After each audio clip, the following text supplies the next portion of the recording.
तपः कृतयुगे श्रेष्ठम।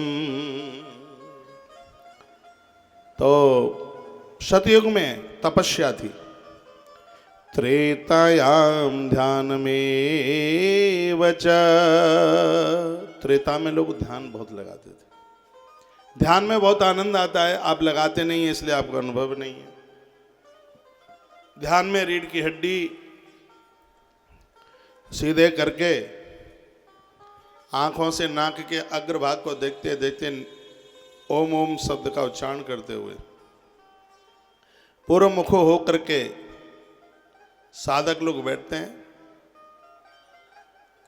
बगल में मां यमुना बहती है।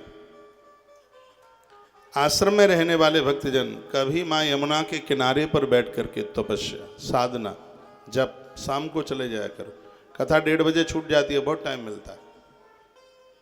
खाली गद्दे तोड़ने से कुछ भी नहीं होगा, इनको कम तोड़ो, ज़्यादा चल जाएंगे।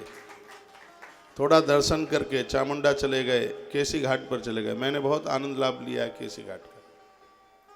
शाम के समय कुछ देर बैठ के आइए, अपनी माला झोली लेके आइए, वहाँ जप करके आइए, बैठ के आइए। वैसे भी नदियों के किनारे पर अनंत गुणा फलश्रुति हो जाती है। गौशाला में गौ माता के पास बैठ जाया कर। कभी उधर बड़ी गौशाला चले गए, बहुत आनंद होता है वो। मुझे तो एक कथा यहाँ पर लगी है, वहाँ नेटवर्क नहीं आता है, नहीं तो मैं महीने महीने इधर लौटूं नहीं, वहीं रहूं। इतना अच्छा लगता है, इतना बढ़िया लगता है। तो त्रेतायाम ध्यान में बचा, त्रेता में ध्यान लगाएं। ध्यान लगाने से बुद्धि सात्विक हो जाती है। ध्यान में इष्ट का चिंतन होता है। आप ध्यान लगा के बैठोगे तो आपको पहाड़ नजर आएंगे, बांसुरी की ध्वनि सुनाई देगी, शंख ध्वनि, घंटा घड़ियाल बज रहे होंगे। कमरे में रहते हुए भी आपको आनंद की अनुभूति हो रही होगी। इतना आनंद होगा, इतना बढ़िया लगेगा। बद्रीनाथ में तो अब के बार उस कथा में थोड़ी ध्यान की भी क्लास होगी। मैं एक बहुत अच्छे साधु के पास रहा हूँ। वह मुझे, ये गोकुल है, गोकुल में मिले थे। मैंने ऐसा ध्यान लगाने वाला महात्मा नहीं देखा। ऐसे संत की मुझे सानिध्यता मिली है, कुछ टिप्स मुझे भी आ गए हैं उनसे। ध्यान में बहुत आनंद है। आदमी अपने आप से बहुत उठ करके बाहर चला जाता है। कितना भी बड़ा दुख, दिक्कत, परेशानी है, वो उसको टस से मस नहीं कर पाता। ध्यान का अपना एक आनंद है। और त्रेता में ध्यान की बड़ी श्रेष्ठता थी। सपर्याम द्वापुरे श्रेष्ठा। ये जितनी भी पूजा है ये द्वापुर में बहुत ज़्यादा रही है। भगवान का रुद्राभिषेक करना, भगवान को पूजना, मठ मंदिर इत्यादि, प्राण प्रतिष्ठा, ये सब द्वापुर में बहुत जोर से आ चुके थे।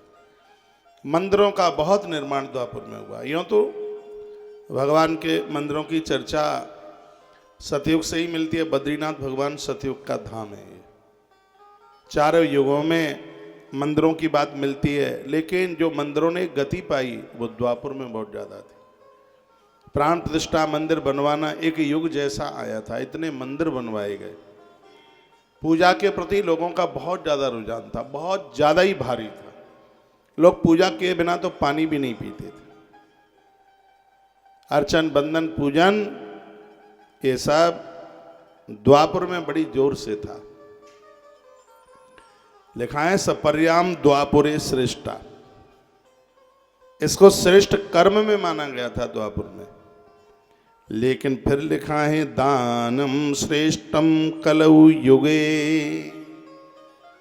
उद्धार के लिए, आत्म कल्याण के लिए इस कलयुग में श्रेष्ठ साधन दान को माना गया। दानम श्रेष्ठम कलौ युगे।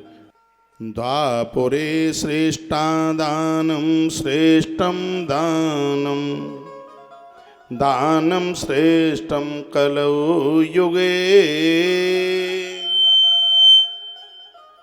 कलयुग में दान को विशेष माना गया है। तस्माद् कलयुगे दानम प्रीतये कमलापति। कर्तव्यम सततम प्रागैर छंदी परमम पदम। दान करने से कमलापति यानी नारायण अति प्रसन्न होते हैं, और उस दानी को वो अपना धाम ही नहीं, कमलापति नारायण उस दानी को अपने हाथों से अंतिम संस्कार करते हैं, ऐसा पद्म पुराण में लिखा।